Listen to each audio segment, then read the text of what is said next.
Sean todos ustedes bienvenidos a este evento de el Colegio de Otorrinolaringólogos y Cirujanos de Cabeza y Cuello del Estado de Jalisco.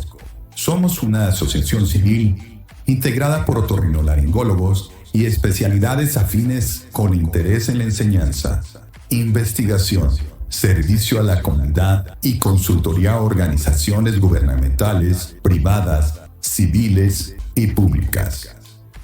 Miembros de la Asociación Médica de Jalisco y miembro fundador de la Federación de Sociedades de Otorrinolaringología de la República Mexicana. En Coxejal, siendo una sociedad con fines académicos de preparación médica continua, se caracteriza por actualizar a sus miembros con ponencias de vanguardia y capacitándolos en la nueva tecnología para aplicar en su práctica médica de diagnóstico y quirúrgico, para ofrecer una atención de calidad a los pacientes. Nuestra misión es clara: mantener una constante actualización en la alta especialidad de la otorrinolaringología y la cirugía de cabeza y cuello. Nuestra visión: evolucionar como una asociación en crecimiento, fortaleciendo alianzas con sociedades médicas nacionales e internacionales, fomentando el intercambio académico y elevando el nivel de conocimientos en las diferentes áreas de nuestra especialidad. Esperamos que este evento sea de gran valor para su práctica profesional. Gracias por acompañarnos. Comenzamos.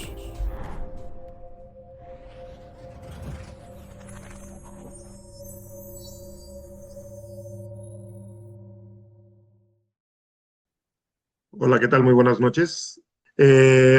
Pues hoy, esta noche de miércoles, 28 de enero del 2026, quisiera darles la más cordial bienvenida a todos ustedes a este webinar que pues nos apoya en traerlo a ustedes M8 Pharmaceuticals.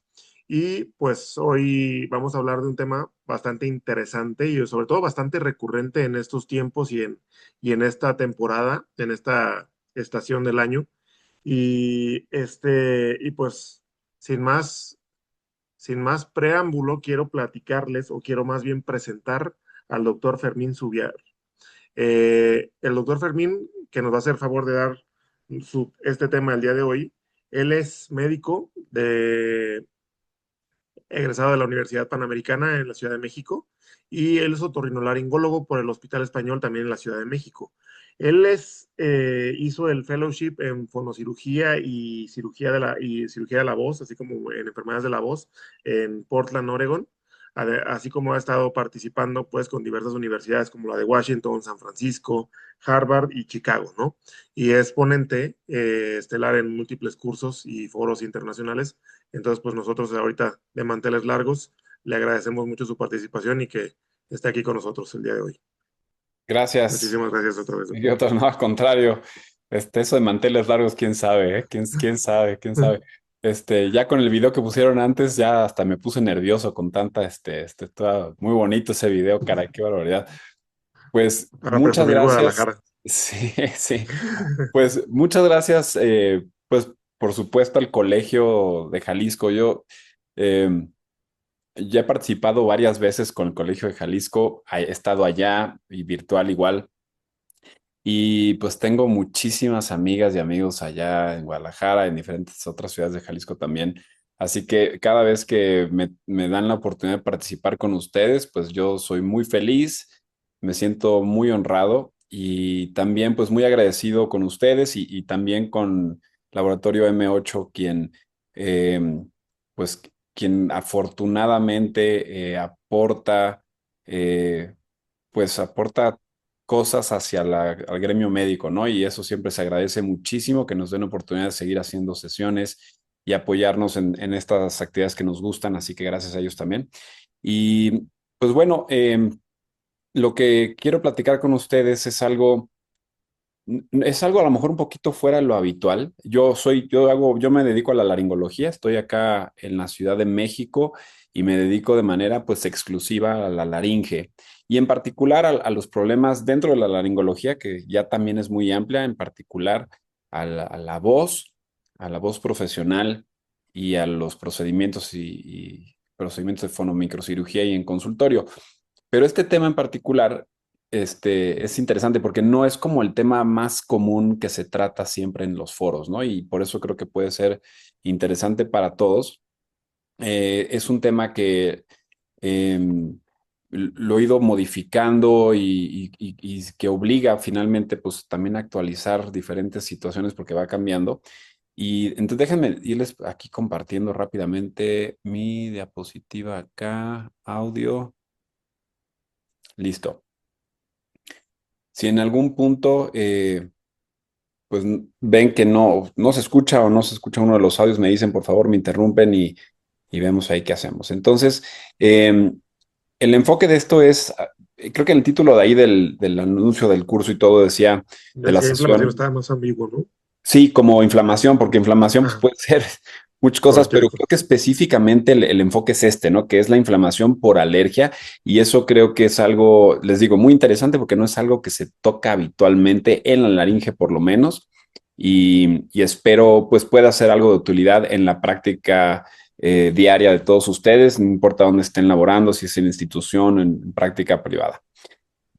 Bueno, no tengo ningún conflicto de interés, simplemente mencionar que, pues nuevamente el agradecimiento a Laboratorios M8, especialmente les voy a decir por qué, porque sí quiero aclarar este punto. Ellos, a la hora de que también me platican un poquito de la opción de platicar de estos temas, sí quiero que sepan que me dan absoluta libertad de presentar el material que yo quiero. Eso creo que es muy importante porque si bien ellos están participando en la sesión, todo lo que ustedes van a escuchar de parte mía, todo lo que yo ponga en mis diapositivas son opiniones mías, son opiniones personales, son diapositivas mías y no hay absolutamente nada que la industria haya influenciado en lo que van a escuchar. Y eso me parece importante aclararlo porque si no fuera así, también no me siento yo a gusto participando en este tipo de eventos. Así que les agradezco de nuevo al colegio y al Laboratorio SM8 que me den esa libertad.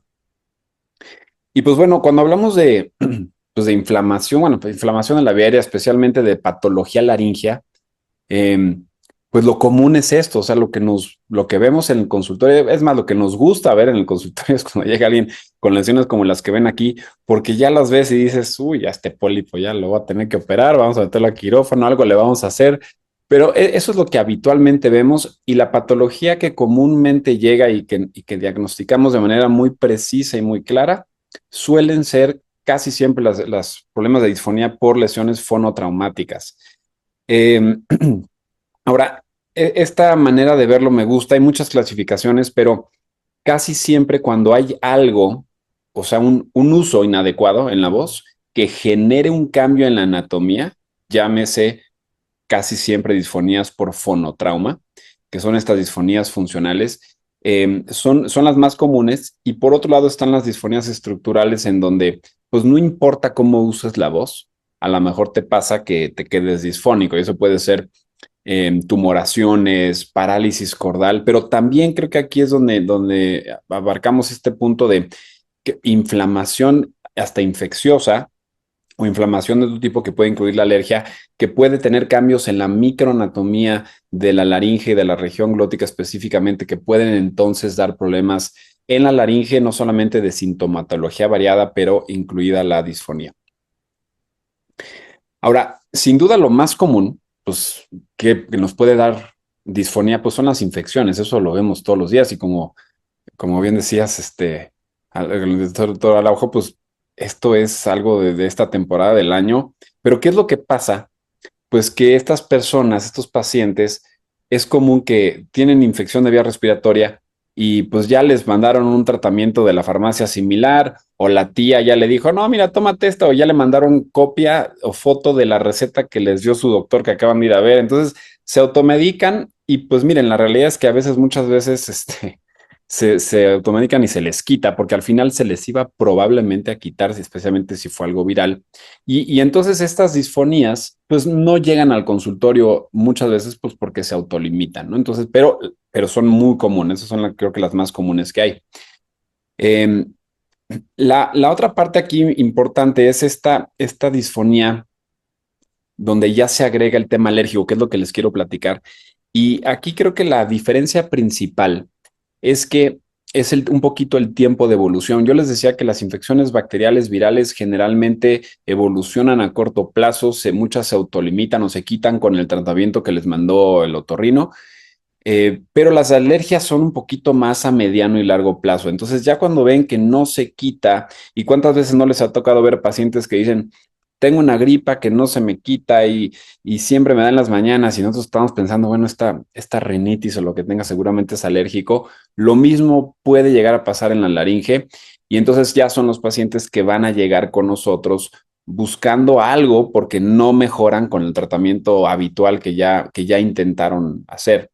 Y también pasa otra cosa, y es que el tema este de las alergias en laringe, como les decía anteriormente, no es algo que hablemos de ello comúnmente. O sea, cuando vamos a un congreso, pues hablamos de lesiones fonotraumáticas, parálisis y paresia, fonocirugía, voz profesional, todo lo que nos gusta ahí platicar en las mesas redondas, cuando uno presenta un curso monográfico, como que vemos todos esos temas, pero no es tan común que hagamos foros o que hablemos de la alergia en la laringe. Es algo que es la realidad, ¿no? Y yo no sé si es porque o porque pensamos que no es común, o porque pensamos que a lo mejor no es tan interesante para los demás, o no sé, pero bueno, más bien que los otros temas son más llamativos también. Entonces, la alergia laringea o el concepto de alergia laringea realmente existe desde hace muchísimo tiempo, desde los años 70, y hablas acerca de la reactividad que tiene la mucosa laringea en cuanto a la exposición de antígenos.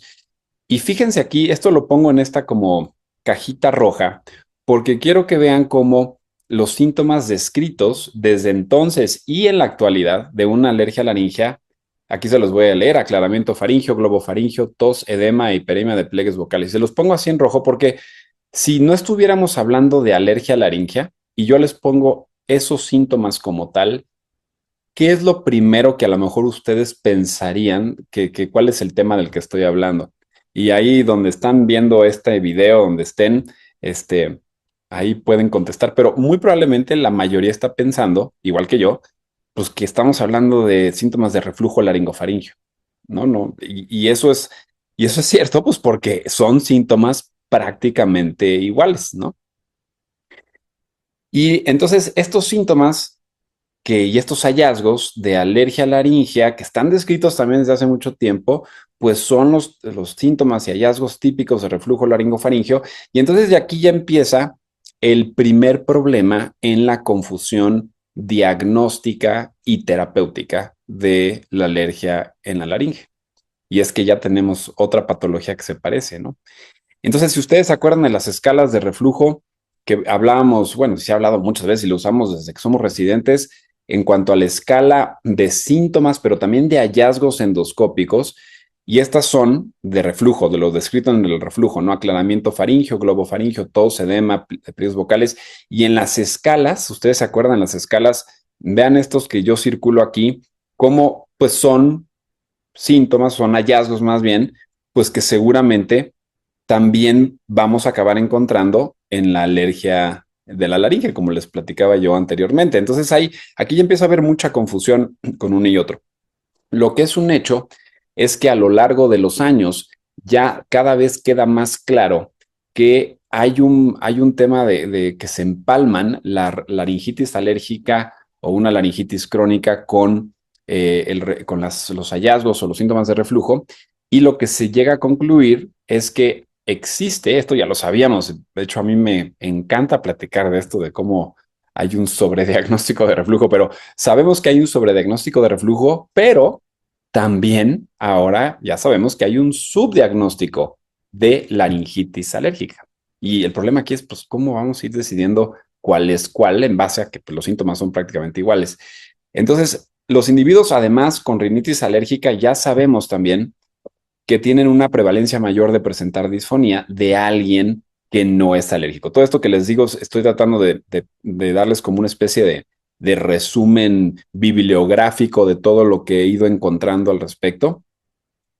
La otra cosa es que, pues, como se parecen, entonces hay una correlación entre los síntomas de rinitis alérgica, o de lo que más se estudia que es la rinitis alérgica en temas alérgicos, y el reflujo laringofaringeo. Así que el reflujo laringofaringeo aumenta la autopercepción de síntomas alérgicos. Y aquí entonces la pregunta es, si ya sabemos que los síntomas se confunden y que se puede confundir también la parte endoscópica, pues la clave en todo esto está pues en nosotros, en la persona que viene a ver ese paciente que tiene esta confusión de síntomas. ¿Por qué? Porque le vamos a hacer en teoría una historia clínica pues detallada, pero específicamente porque nosotros somos los que vamos a entrar a ver esa laringe y tratar de investigar con nuestras herramientas cotidianas, que eso es esencialmente un endoscopio, qué es lo que está pasando ahí adentro. Entonces, somos nosotros, los otorrinos, los que tenemos la mejor herramienta en nuestros consultorios, que es el endoscopio, y especialmente en estos casos en particular el endoscopio flexible, porque vamos a poder ver toda la vía respiratoria superior, incluida la nariz, porque si ya estamos viendo que hay síntomas o hallazgos de rinitis alérgica, podemos entonces esperar que pudiéramos encontrar también alguna señal de laringitis alérgica. Pero ¿cuál es el problema? Pues el problema es lo que pasa ahora en todos lados. Y es que si ustedes son de los que les dan el celular a sus pacientes o tienen un WhatsApp personal o empresarial o alguien les recomendó, ustedes nunca dan su celular, pero alguien les dio su celular porque lo recomendó, pues como quiera que sea, el paciente nos va a acabar mandando un mensaje y nos va a mandar mensajes como estos. Este es de una cantante de teatro musical que es muy buena para mandar mensajes de texto con foto de lo que le está pasando, de fotos como estas. Y pues la realidad es que es complicado, ¿no? Pues porque nosotros, pues por esencia de nuestra especialidad, tenemos que trabajar dentro de cavidades y para guiarnos tenemos que estar metiendo endoscopios por todos lados. Si ustedes se dedican al oído o a la nariz o a la grande, lo que sea, tenemos que estar viendo por dentro y de preferencia con sistemas que nos permitan amplificar todas esas imágenes. Entonces, la alergia laringea, pues descrita, como les decía, desde hace mucho tiempo, tiene varios hallazgos característicos, pero una de las cosas que de manera repetida se menciona y se describe son las secreciones espesas. Y entonces aquí entra como este tema de nosotros como endoscopistas, pues tenemos que tratar de definir a qué se refieren con secreciones espesas, porque yo les puse aquí 3 ejemplos de pacientes diferentes con secreciones espesas que yo he visto y estos 3 pacientes lo que tenían, pues a mi parecer, no era necesariamente reflujo laringofaringeo y tampoco necesariamente era alergia. Estos pacientes simplemente no tomaban agua. Y eso a veces pues acaba siendo algo mucho más común que todo lo demás. Entonces, también va a haber una confusión entre que, pues, ¿qué es? Es reflujo y por eso tiene secreciones y pues no toma agua, entonces más bien es resequedad o es alergia. Entonces empieza a haber ahí todo este tipo de confusión completa. Y esto es parte de lo que lo voy a ir poniendo aquí porque luego se baja el volumen de mi voz cuando pongo el audio, ¿no? Pero lo que quiero que vean aquí es esta estroboscopía de un paciente justo con poca ingesta de líquidos y quiero que vean la calidad de la secreción. Vean cómo es como medio, pues a mí me gusta llamarle como chiclosa, ¿no? Vean cómo se pegostea ahí, es más espesa. Y en alguien que quiere usar su voz, especialmente alguien que usa la voz de manera profesional, pues esto va a interferir con el flujo de aire limpio, va a ensuciar el sonido, va a velar el sonido. Los pacientes, especialmente los que cantan, van a perder un poquito de color y brillo en la voz, pero también alguien que se dedica a hablar o a dar clases, sea, o simplemente hablar en el trabajo, va a notar un cambio y una sensación también de carraspo. Entonces la secreción en una hidratación suele ser más abundante, pero también un poquito más espesa.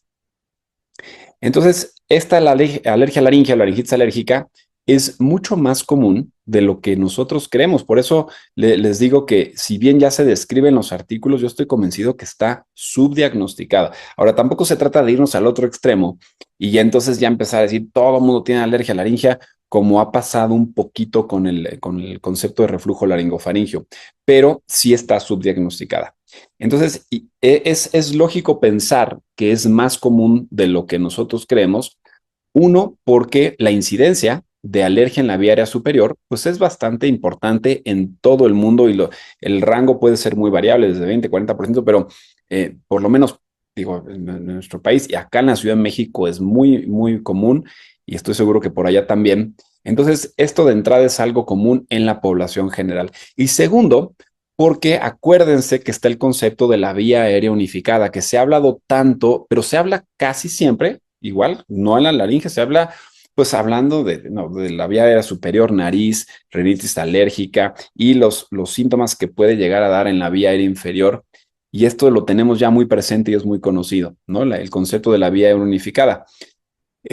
Y sabemos que hay inflamación mediada por IgE que puede afectar patología nasal y que eso puede afectar a su vez patología pulmonar o viceversa, y que si una inflamación de arriba puede afectar la otra y que si se trata la de arriba puede ayudar a la de abajo. Eso ya lo sabemos y está muy bien demostrado, pero en toda esta plática y en todas estas cosas que siempre estamos viendo de la vía unificada, pues nunca se trata mucho o no se menciona mucho lo obvio, y es que en medio de esa vía aeronificada está la laringe, y la laringe tiene exactamente el mismo derecho de inflamarse, igual que la nariz, igual que los bronquios y los pulmones, porque está justo pues, en medio de todo el asunto ahí. Entonces, la laringe tiene mucho que ver en la vía aérea unificada. Ahora, quiero platicarles rápidamente de otro concepto más que puede confundir todo este asunto que les digo entre reflujo, alergia, deshidratación, y es el concepto del síndrome de laringe irritable. Y esto es algo que se habla cada vez más en el mundo de la laringología, cada vez se menciona más, cada vez se diagnostica más el síndrome de laringe irritable, y vean los síntomas que da la laringe irritable: tos crónica, globofaringio, aclaramiento, laringoespasmos, irritación. Entonces, pues son síntomas bastante parecidos, ¿no? Y el síndrome de laringe irritable, eh, curiosamente, déjame revisar tantito, curiosamente mejora de manera importante cuando se trata con muchos diferentes tipos de tratamiento, pero cuando se le agrega un tratamiento antialérgico. O sea, una de las cosas conocidas del tratamiento para el síndrome de laringe irritable es involucrar un tratamiento antialérgico.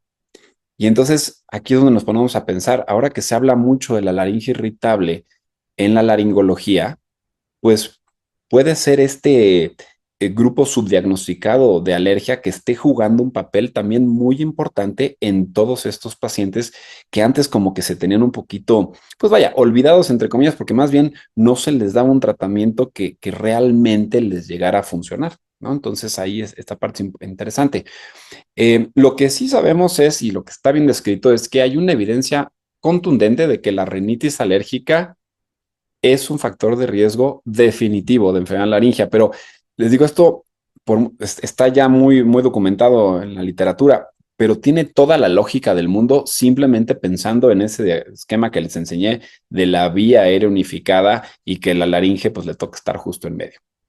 Entonces, otro como pequeños resúmenes así de artículos me parecen importantes que pueden creo que resumir todos estos conceptos es que hay en cuanto a la voz, ¿no? Porque estamos hablando de síntomas a veces de irritación, tos, carraspeo, secreción, todo esto, pero la voz también, ya se ha estudiado mucho la relación entre la voz y la alergia, y lo que se ha visto es que en cantantes que se estudian, que sabemos que tienen rinitis alérgica, se sabe que hay una mayor incidencia en alteraciones de la voz. O sea, esto, insisto, tiene lógica porque es parte del tubo del aire.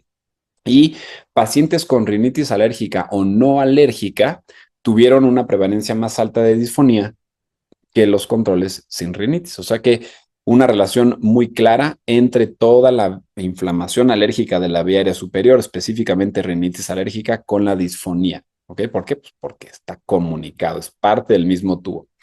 Ahora, cuando hablamos de la disfonía como tal, entonces ya sabemos que si a ustedes les llegan pacientes con todos estos síntomas inespecíficos de irritación, ya sabemos que hay una cosa importantísima y eso va a ser la endoscopía también y obviamente la historia clínica, ¿no? Si depende del tiempo de evolución, si tiene alguna predominancia en alguna temporada del año, etcétera. Pero, ¿qué pasa con todos los pacientes disfónicos que son a los que por lo general se les atribuye al reflujo como la causa de la disfonía? Pues bueno, para ir haciendo también diagnósticos más finos y más precisos, pues tenemos que tener perfectamente claro los mecanismos de producción de la voz y cómo es que sale el sonido final en alguien que usa la voz, pues no tiene que ser profesional de la voz, para hacer su vida diaria, que somos prácticamente todos. Y hay que acordarnos que todo viene y todo se origina de la fuente de poder que son los pulmones. Entonces, si no tenemos una buena fuente de poder y un buen llenado pulmonar y ese flujo de aire potente no es capaz de irse hacia arriba, ya de entrada va a haber un problema del resultado final en la voz. Después viene la vibración, que es la fuente más importante de producción de sonido, que son como tal los pliegues vocales o las cuerdas vocales. Y por último, la manera como ese sonido rebota en todos nuestros resonadores. Entonces, siempre cuando valoramos un paciente que llega tanto como por alergia, irritación o simplemente disfonía, hay que tomar en cuenta que lo que estamos escuchando y lo que el paciente se queja es el resultado de estos tres sistemas que son fuente de poder, vibración y resonancia, para darnos finalmente el resultado final que es la voz, ¿no?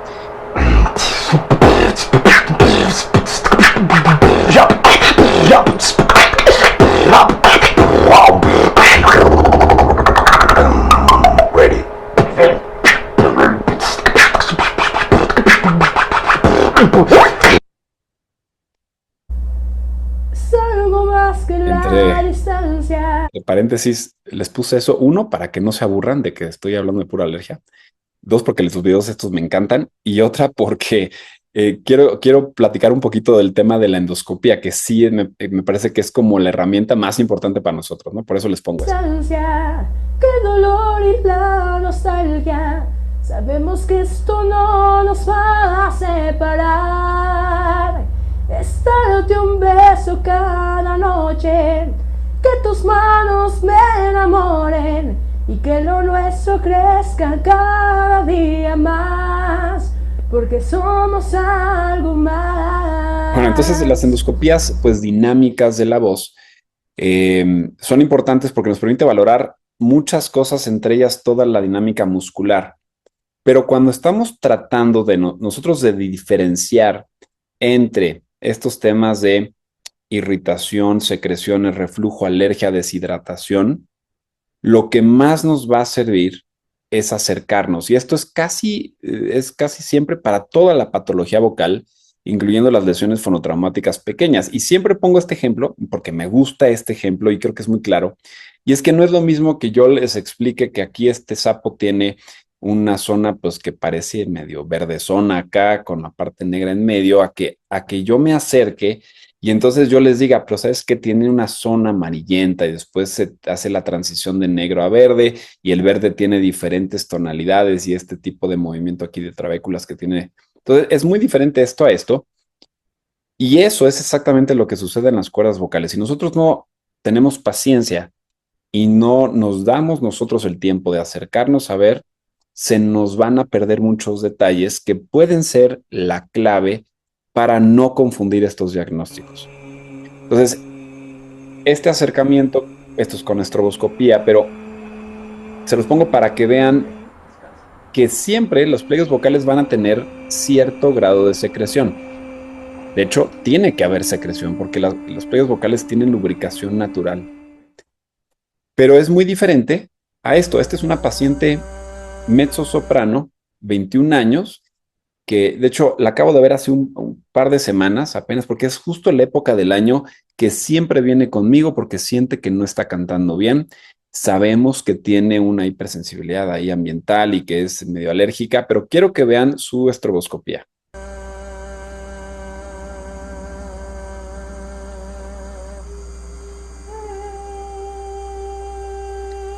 Independientemente que pueda o no tener aquí unas pequeñas elevaciones, lo que ustedes quieran, lo que quiero que vean es la secreción. Vean la capa abundante de secreción que tiene. Es como un charco. Vean cómo se acumula la burbuja aquí. Vean esta capa de secreción. Entonces, a veces no es necesariamente esa secreción espesa, que sí puede tenerla, ¿no? La secreción espesa, pero cuando ustedes se asomen, y también esta parte es importante, necesitan forzosamente que ver ese tipo de secreción con estroboscopía. La respuesta es no. Yo obviamente lo hago con estroboscopía siempre porque es una herramienta básica para lo que yo hago y porque además a esta paciente le doy seguimiento por otro tipo de temas vocales, pero la secreción se va a ver, la burbuja, lo hialino, digamos, espeso pero transparente de la secreción, lo van a poder ver con las herramientas que ustedes tienen en su consultorio. Esta es otra paciente, soprano, 29 años. Entonces, por mucho que aclara, vean. Ahora, insisto, esta paciente tiene unas elevaciones epiteliales aquí, semitransparentes, que podemos definir como pseudoquistes. Ahora también puedes tener mucho ahí discusión de qué son y qué no son. Elevaciones ahí fonotraumáticas. Pero lo que quiero que vean es la secreción y el burbujeo, vean. Entonces, no es necesariamente la parte chiclosa, espesa, es un charco de secreción. Insisto, si nosotros en una rinitis alérgica ya sabemos que vamos a ver puentes de moco hialino, secreciones, es importante que vayamos también acostumbrando nuestros ojos a ver los hallazgos típicos de una laringitis alérgica, porque van a ser muy comunes y van a estar ahí prácticamente siempre que un paciente alérgico los vaya, lo presente, lo vamos a poder ver. ¿Okay? Entonces, aparte, por eso les decía que la endoscopía es tan importante, ¿no? Miren todo ahí el charquito, ¿no? Bueno, entonces, el tratamiento entonces es pues digamos que tampoco tenemos que complicarnos mucho la vida, porque si el fundamento que tenemos es que es una vía aérea unificada, tenemos ya investigación, artículos, todo el conocimiento que tenemos acerca de la rinitis alérgica y sabemos que una rinitis alérgica puede ir de la mano de una laringitis alérgica porque el tubo es el mismo, entonces el tratamiento va a ser muy similar y es de hecho prácticamente igual, con algunas excepciones enfocadas pues a temas más como de voz y a veces de la mano de la hidratación y por supuesto de la rehabilitación foniátrica. Pero el tratamiento suele ser va a ir de la mano más bien de la rinitis alérgica, ¿no? Entonces, el tratamiento no tenemos que, digamos que descubrir muchas cosas nuevas y esto se los digo porque no existen, por lo mismo que no se platica mucho de esto, no es que ustedes lleguen y descarguen las nuevas guías terapéuticas de la laringitis alérgica y el nuevo consenso latinoamericano y de la Academia Americana de la Laringitis Alérgica, porque no es lo habitual, ¿ok? Pero ya tenemos la base, que es lo de rinitis alérgica. Y entonces, en base a eso, nos sirven y nos podemos fundamentar en lo que ya tenemos, que es la clasificación de la área para rinitis alérgica. Y aquí lo que pasa es que esto ha ido cambiando un poquito y en la última actualización que hicieron, fíjense, esto es de diciembre de 2025, o sea, es lo más reciente realmente que hay. Esta clasificación realmente se ha mantenido muy similar a lo largo de los años, pero ahora han ido agregando conceptos nuevos, que son estos 5 conceptos que yo los pongo aquí abajo a la derecha. Y estos conceptos lo que hace es que tratan de hacer las guías un poquito más prácticas. Y aquí se las pongo porque creo que son interesantes y creo que son importantes, ¿no? Uno, introducen estos conceptos. El primer concepto es de evidencia del mundo real, que lo que dice es que hay que considerar en la clasificación del área datos obtenidos vía salud digital. O sea, aquí ya están dándole esa importancia a que todo mundo tenemos acceso al mundo digital y desde aplicaciones farmacovigilancia, es decir, no todo tiene que ser estrictamente los ensayos clínicos como tradicionalmente se hacía, sino que ahora tenemos que considerar y darle el valor que se merece a las cosas serias versus a las no serias, por supuesto, a todo lo que encontramos en la salud digital. Segundo concepto, el enfoque centrado en la persona. Y eso quiere decir que ahora se promueve mucho que las decisiones sean compartidas entre el médico y el paciente. O sea, vaya, esto creo que siempre es importante, pero a lo mejor el concepto de ya, lo que diga el doctor y esto, pues eso ya no siempre es así, porque ahora hay que tomar en consideración muchos factores del propio paciente, desde donde viven, nivel socioeconómico, muchas cosas que son importantes a considerar para poder dar un mejor consejo terapéutico.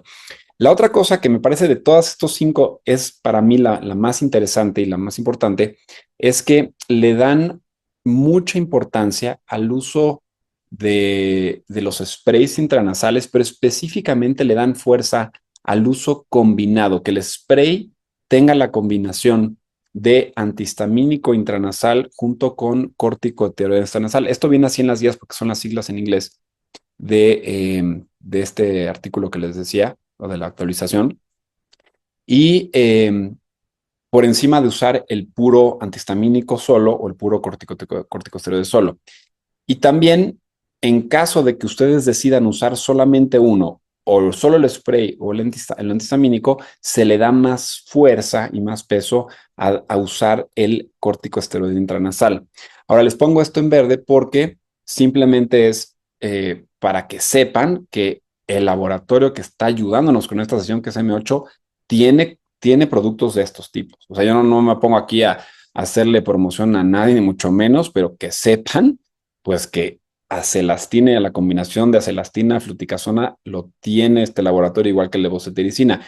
Obviamente el uso es a completa discreción de cada uno de ustedes. Solamente es importante que yo se los diga para que sepan pues, por qué también el laboratorio está tan interesado en que conozcamos estos temas, ¿no?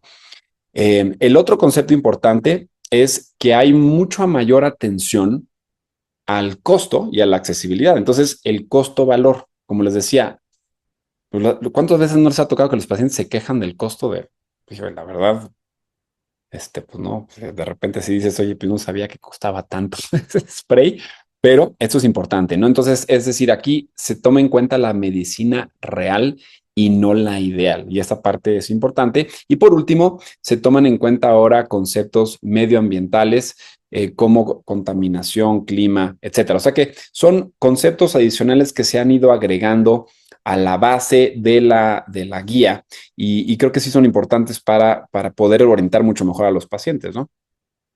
Y entonces esto igual ya se lo sabían también, pero podemos nosotros entonces clasificar a estos pacientes en base a la frecuencia, ya sea intermitente o persistente, o bien en base a la gravedad.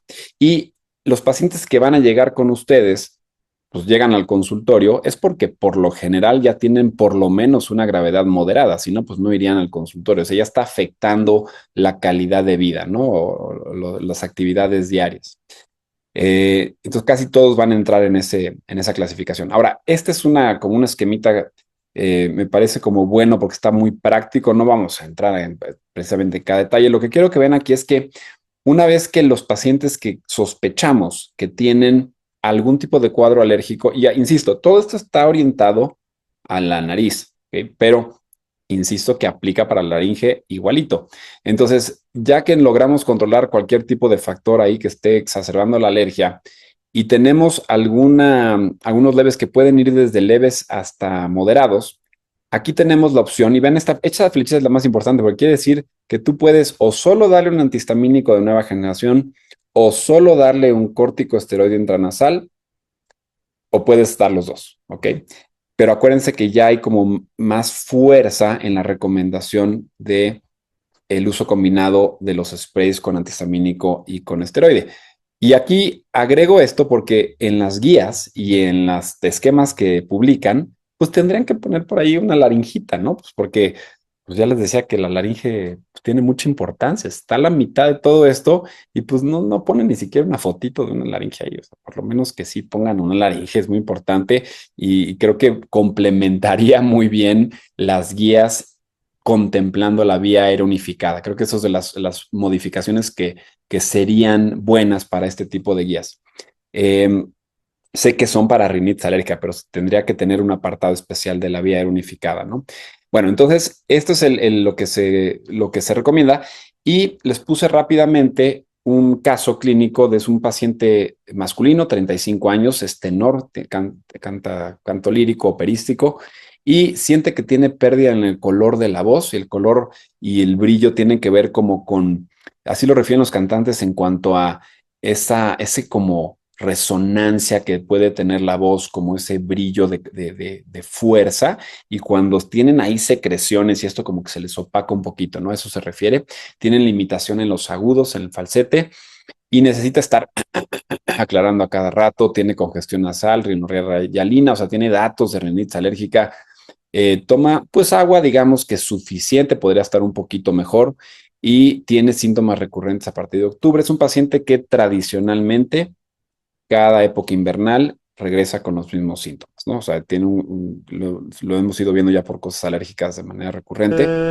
Y vean cómo aquí entonces es como una combinación rara, porque tenemos secreciones espesas, tenemos por historia clínica una historia medio alérgica, pero vean lo reseco de aquí, cómo se pega acá. Este paciente le damos 3 semanas de tratamiento para laringitis alérgica y agregar más y aumentar la hidratación, muy importante mencionar, y mejora. Entonces, las secreciones fueron por reflujo, pues no fueron, o sea, no, porque la historia clínica no nos orienta mucho a eso, porque los hallazgos endoscópicos nos orientan a esto otro. Y entonces este paciente pues se quedó en esta fase de tratamiento durante 3 semanas y mejoró.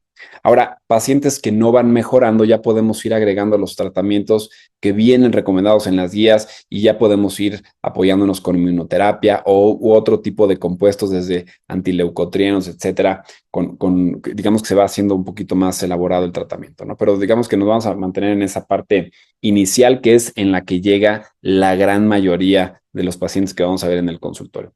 Entonces, ya para ir redondeando, ¿no?, y no aburrir los demás, ¿qué tan necesario es, si esto es mucho por sospecha, ¿no? Y estoy medio confuso, y ya les decía yo que para mí la clave está en la endoscopía. ¿Qué tan necesario es estarle enviando rutinariamente pruebas objetivas a sus pacientes para fundamentar el tratamiento? O sea, a estos pacientes, a todos les voy a estar mandando una pH-metría de doble canal, o a todos les voy a recomendar que se hagan pruebas de alergia, o los voy a mandar inmediatamente a rehabilitación.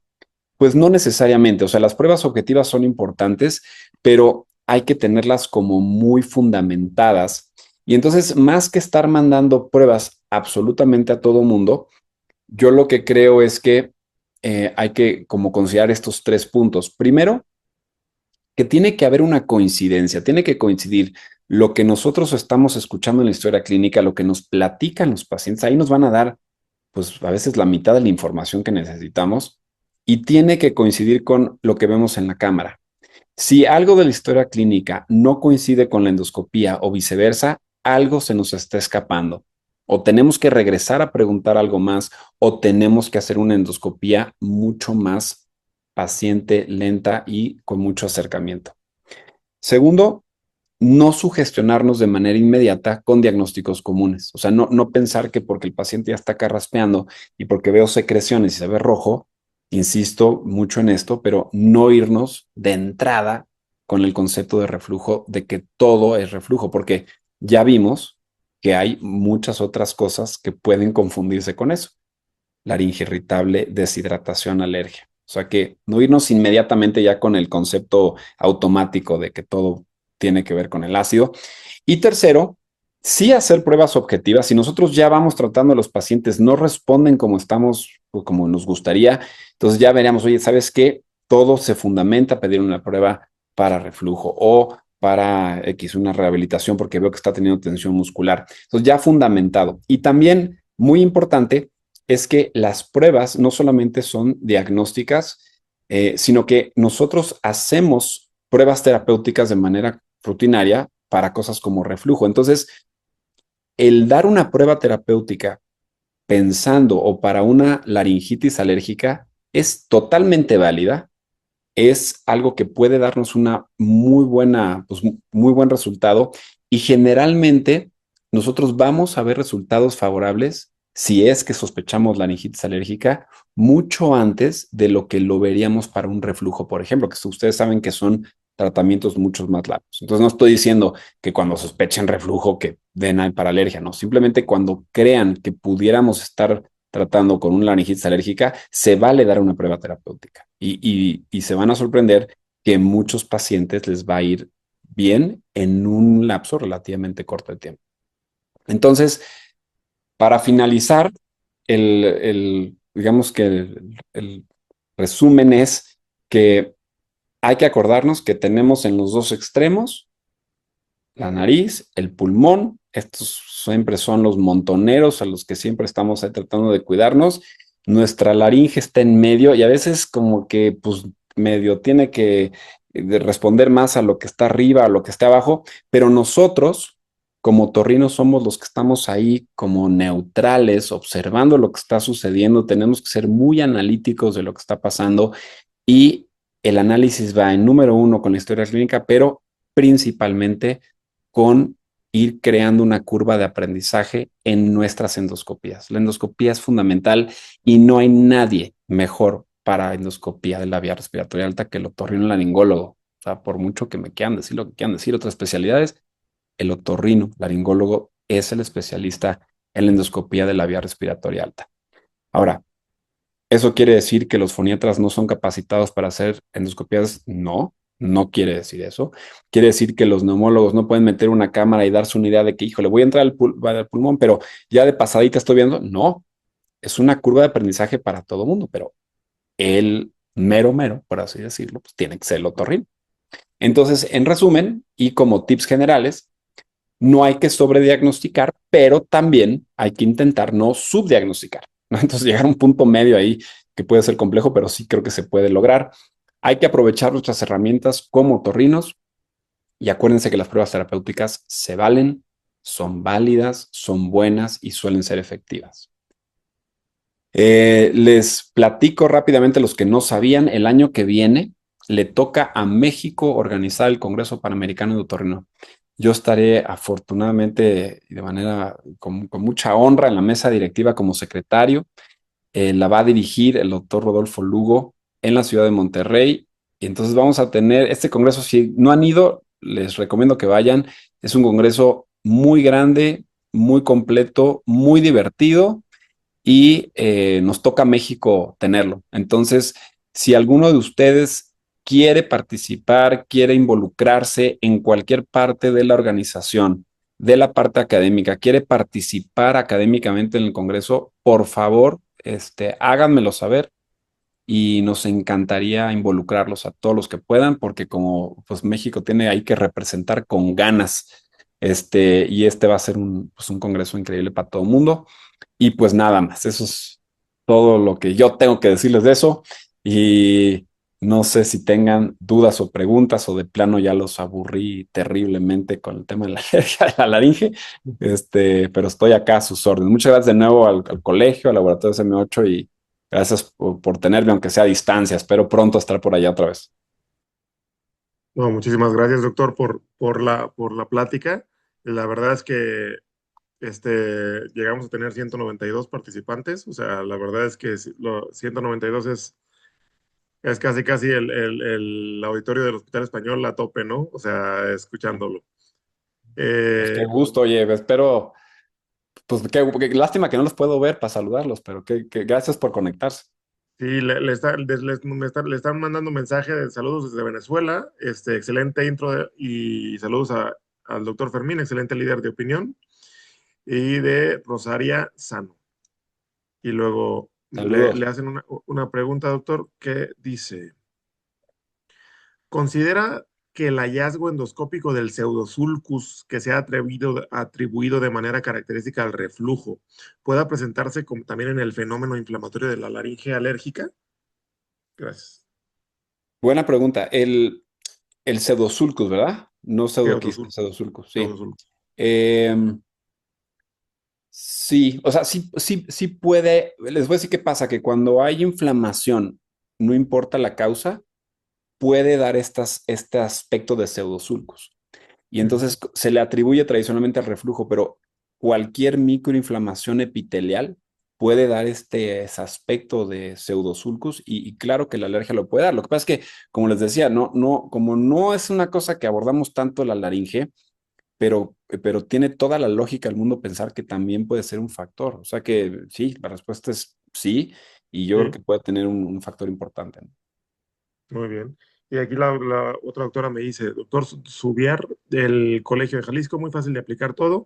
Los profesionales de la voz, incluyendo los cantantes, se les suelen indicar antihistamínicos mucho tiempo y eso puede pesar aún más las secreciones. Dice, ¿cuánto tiempo de rescate se le puede dar antihistamínicos debido a la magnitud de las molestias alérgicas? Pues, y saludos desde Perú. Muy buena pregunta. Pues sí, es la realidad. Los antihistamínicos secan y pueden secar muchísimo la vía respiratoria del cantante o del profesional de la voz. Miren, el tiempo la verdad es que es muy relativo, porque como yo les decía, la guía es como si tuvieran pues, una rinitis alérgica, la laringe va a responder similar, pero aquí les decía que con la laringe podemos hacer luego otras cosas como truquitos. Entonces, si nosotros consideramos que el tratamiento al criterio de cada quien va a ser más largo, ahí primero tenemos que considerar, uno, en qué punto cada quien considera prudente asesorarnos con alguien que se dedique a hacer la parte de alergia. Y ahí ya es una decisión muy personal. Hay otorrinos que son buenísimos en alergia y por supuesto que está todos nuestros colegas alergólogos. Entonces, eso es una cosa y eso es una cosa pues creo que muy, muy de la práctica de cada quien de cuándo toman esa decisión.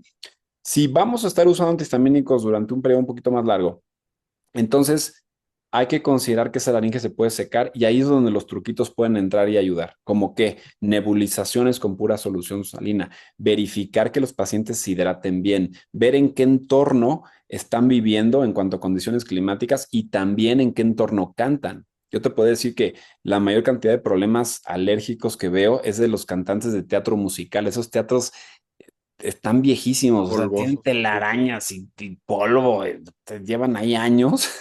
Ni Entonces, nada oreados. nada, no, es un horror esos lugares. Entonces, tiene que ver mucho con todo eso, pero creo que en la alergia sí podemos hacer truquitos para que no se nos seque tanto, ¿no? Esa es creo que yo la gran ventaja. Entonces, es más basarnos en lo que ustedes consideren necesario para un tratamiento alérgico tal cual, ¿no? Pero eso ya te digo que es muy individual. Y me preguntan aquí también, ¿podríamos atribuir en gran medida el goteo postnasal o la descarga retronasal a la alergia o a la sintomatología de la alergia laringea? Sí, por supuesto. Fíjense, ustedes saben que en los síntomas de reflujo laringofaringio, uno de los síntomas como que sí, yo me acuerdo siempre de residente, me llamaba la atención que un síntoma característico era la descarga retronasal. Y, y yo decía, pues no me hacía como mucha lógica, ¿no? Pensaba, pues, si el reflujo entiendo que te puede irritar, pero ¿por qué te da? Yo decía, pues debe ser la sensación de inflamación que te da. Pero ¿no le suena más lógico pensar que si tienes una irritación de la vía aérea, vaya, el De arriba reflujo te para puede dar, abajo. no suena más lógico que pudieras tener, si hay algo, digo, a mí me suena más lógico, ¿no? Claro. Pero sí, claro, por supuesto. Luego, el rol de las nebulizaciones con y sin medicamentos en el tratamiento de la laringitis alérgica, ahorita ya lo acaba de mencionar, por laringitis alérgica y por reflujo, ¿cuál sería el rol de las nebulizaciones? Justo, ¿no? Lo que les decía, pues, nos va a complementar en el humectar la vía respiratoria, en hidratar la laringe. Yo sí creo que mientras alguien sí se hidrate bien, no tiene que depender tanto de las nebulizaciones, pero en alguien que toma mucha agua, las nebulizaciones son muy útiles cuando tienen que estar en condiciones complicadas como los teatros o algún otro tipo de situaciones estas, pero ayuda mucho para la hidratación. Ahora, a veces, ya cuando vemos más inflamación por otros motivos, le puedes agregar además antiinflamatorios, pero digamos que la base es esta, pues, hidratación. Dice el doctor Obed, ¿recomienda dar simultáneamente también algún mucolítico para ayudar con el espesamiento del moco? O sea, por Sí, antihistamínicos. sí, totalmente, totalmente. El mucolítico es buenísimo. Y especialmente, por eso les digo que la endoscopía es tan importante, ¿no? Porque depende un poquito la calidad de la secreción. Entonces, si yo veo secreciones muy espesas, esas chiclosas, pero el paciente me dice, me tomo un vaso de agua y 5 Coca-Colas, pues mira, sí, te voy a ayudar un poquito, a lo mejor te voy a acelerar un poquito el proceso con el mucolítico, pero tienes que tomar más agua y te voy a nebulizar, etcétera. Si vemos que no, que tarda mucho en irse quitando la secreción y vemos que sigue siendo muy, muy espeso, el mucolítico es una extraordinaria herramienta como complementaria a todo esto, ¿no? Perfecto, doctor. No, pues no, muchísimas gracias. Todo dice clara y pragmática. Excelente, felicidades, excelente ponencia. Aquí pone, ante la duda, ¿puedo combinar inhibidores de bomba y antihistamínicos? Si, no, si tengo la duda de si es reflujo o si es Sí, alergia. no, pues claro, ¿no? O sea, ante la duda, pues tú le puedes pedir también tomografía, resonancia y todo. Sí, claro, por supuesto que pero, o sea, y no está mal hacerlo. O sea, al final lo que creo es que, ahora tampoco es de que solo un paciente va a tener una sola cosa. O sea, No, digo, sí, es un no, un crisol. paciente puede tener, digo, se supone que más del 50% de la población tenemos cierto grado de reflujo. Este, sí, por supuesto, pero que esté fundamentado, ¿no? Porque luego el problema es que llegan pacientes disfónicos y ya los trataron para reflujo, los mandaron con el gastro se asoma y dice, ah, pues sí tienes, los acaban operando hasta de funduplicatura y no mejoran con la voz. Y es porque, pues sí, tenían reflujo, pero también tenían otra cosa. Entonces, de ahí es la importancia de tratar de ser muy como puntuales con los diagnósticos, ¿no? Muy bien. Oye, todas estas personas que dicen que muy buena plática y todo, pues es que son puros amigos y amigas que están conectados. Entonces, Ya. y siempre que los veo, les digo, cuando pongan algo, pongan que estuvo increíble para que parezca que Lo bueno es traer porra, pero pues ya así. había mucha gente ahí. Les mando muchos saludos a todos los que se conectaron. Gracias. Tengo ahí amigos del Salvador, Perú, Guadalajara, por supuesto. Muchas gracias. De veras, les agradezco mucho todos los comentarios. ¿Qué otra? ¿Alguna otra cosa? La doctora Divani, gran plática, muchísimas gracias. Pues es todo, doctor, le agradecemos muchísimo y esperamos verlo pronto acá. Y también aprovechar para invitarlos en agosto a la cumbre de rinología y rejuvenecimiento facial aquí en Guadalajara, en el Hotel Barceló. Se va a poner buena, vienen ponentes de talla internacional. Y, y pues también el doctor pues nos invitó al Panamericano del 2027, ¿no? Que se ve muy, muy prometedor. Sí, ahí vamos todos. Ahí la parte académica es importante, pero se pone buena la convivencia también, así También que la convivencia, cómo no, claro que ojalá sí. ahí nos podamos ver todo el mundo. Echarnos una carne asada y un cabrito ahí en Monterrey. ¿Cómo no? Exactamente, Y exactamente. Eso es. Pues bueno, pues muchas gracias otra vez. pues, Les mando un abrazo a todo el mundo y ojalá nos veamos pronto. y nos vemos. Muchísimas gracias, doctor. Hasta luego a todos los Ustedes, asistentes. Gracias por conectarse. bye.